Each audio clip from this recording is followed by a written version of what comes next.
नमस्कार, कल्पना voice channel में आप सभी का स्वागत है। आज की हमारी कहानी है तमाचा। रेखा, सुनो, साहिल का फोन आया था। बेटा होने की खुशी में घर में फंक्शन रखा है, हमें भी बुलाया है। चलने की तैयारी कर लो, मैं टिकट देखता हूँ। अमित ने अपनी पत्नी से कहा। अमित को चाय पकड़ाती रेखा जड़वत हो एकटक अमित को देखने लगी तो अमित ने रेखा का हाथ पकड़कर अपने पास बिठाते हुए कहा, देखो रेखा, बीती बातों को भुला देने में ही फायदा है। आखिर 6 साल हो गए तुम्हें घर गए हुए, क्यों तुम भूल नहीं जाती पुरानी बातों को। साहिल ने खुद ही कहा कि भाभी और बच्चों को भी साथ लाइएगा। रेखा ने सहमति में सिर हिलाया और मुस्कुराकर वहां से उठकर कमरे में आ गई। उसे 6 साल पुरानी बात याद आ गई। कैसे उसकी सास ने उसे साहिल की शादी में आने से मना कर दिया था, ये कहते हुए कि तुमको सिर्फ 2 बेटियां हैं, इसलिए गृह प्रवेश के समय तुम्हारी परछाई छोटी बहू पर नहीं पड़नी चाहिए, नहीं तो उसको भी सिर्फ बेटियां ही होंगी। और अमित से कहा कि कहीं रेखा को देखकर छोटी बहू भी न बिगड़ जाए। देवरानी रीना को रेखा से बात करने से भी मना कर दिया था।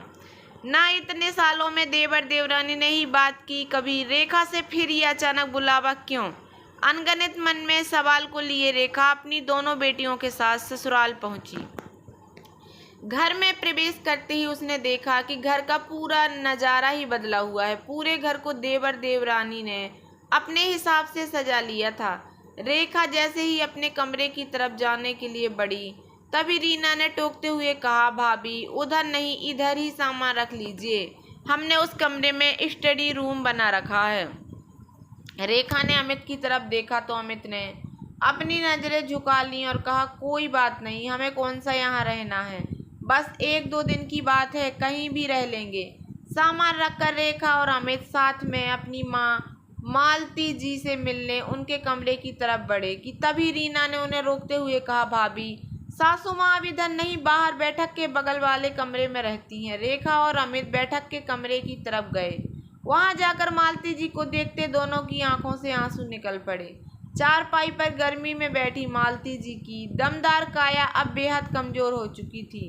चारपाई के बगल में एक थाली में सूखी 2 रोटी, प्याज के 2 टुकड़े, एक हरा मिर्ची और एक कटोरी बिना छौंक के दाल रखी थी, जिसे उन्होंने खाया ही नहीं था। शरीर पर पड़ी धूमिल साड़ी उनके दुख को बयां करने के लिए काफ़ी थी कि अब इस घर का उनका नहीं, देवर देवरानी का रौब चलता है। अमित ने जैसे ही माँ कहकर पुकारते हुए पैर छुए, मालती जी अपने बेटे से लिपटकर फूट फूट कर रो पड़ी।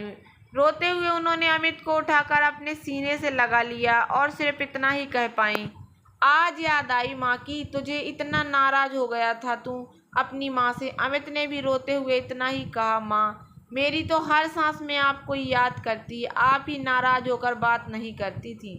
मैंने जब भी साहिल से फ़ोन पर बात की, हर बार मैंने आपके बारे में पूछा, उसने हर बार यही कहा, माँ ठीक है, लेकिन वो आपसे और भाभी से नाराज है, इसलिए बात नहीं करना चाहती।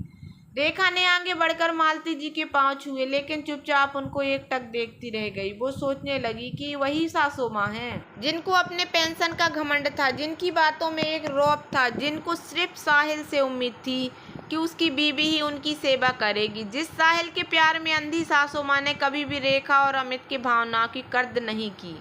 उसको बहू कम, घर की नौकरानी ज़्यादा समझा गया। कभी बड़ी बहू होने का सम्मान नहीं दिया, सिर्फ इसलिए क्योंकि उसको सिर्फ 2 बेटियां थीं।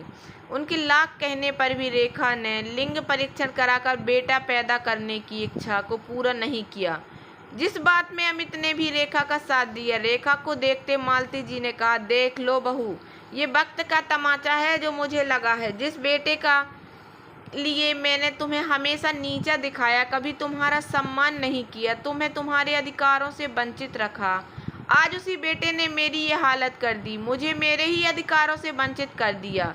रेखा को समझ नहीं आ रहा था कि वो क्या कहकर मालती जी को दिलासा दे, क्योंकि उनके दिए घाव इतने गहरे थे कि उसको उनके दुख का एहसास भली भांति था, लेकिन वो उनसे अपनी संवेदना जता नहीं पा रही थी।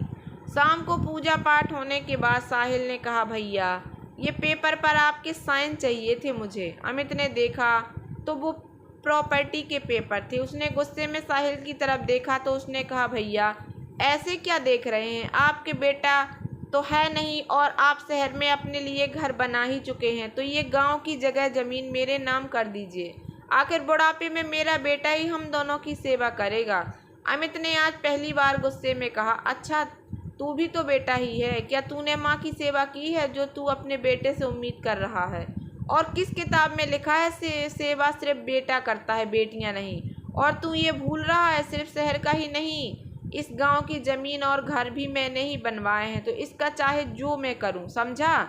मुझे नहीं पता था कि तू मुझे यहाँ प्रॉपर्टी के लिए बुला रहा है, वरना मैं आता ही नहीं, समझा तू? मैं कल ही माँ को अपने साथ लेकर चला जाऊँगा, समझा? अच्छा, तो आपको माँ जी की पेंशन का लालच हो गया है, इसलिए आप माँ जी को अपने साथ ले जाना चाहते हैं, क्यों भाई साहब? सही कहा ना मैंने, रीना ने बीच में कहा। तब रेखा ने कहा, रीना बोलने से पहले सोच तो लिया होता कि किससे और क्या बोल रही हो। अगर हमें पैसे और प्रॉपर्टी का ही लालच होता तो तुम आज पूरे घर पर अकेली राज न कर रही होती। तब हमारे हिस्से के कमरे पर ताला लगा होता, और भूलो मत समय दिखाई नहीं देता, लेकिन जब इसका तमाचा लगता है तो बहुत कुछ सिखा और याद दिला जाता है, समझी? इसलिए सबको अपनी तरह समझने की भूल मत करना। चलिए चलते हैं, रेखा ने कहा, और सब वहाँ से एक साथ चले गए। तो दोस्तों, कैसी लगी आप लोगों को मेरी ये छोटी सी कहानी? अगर कहानी पसंद आई हो तो प्लीज़ मेरे वीडियो को लाइक कर देना। चैनल पर नए आए हो तो प्लीज़ सब्सक्राइब कर लेना और ज़्यादा से ज़्यादा शेयर करना। धन्यवाद दोस्तों।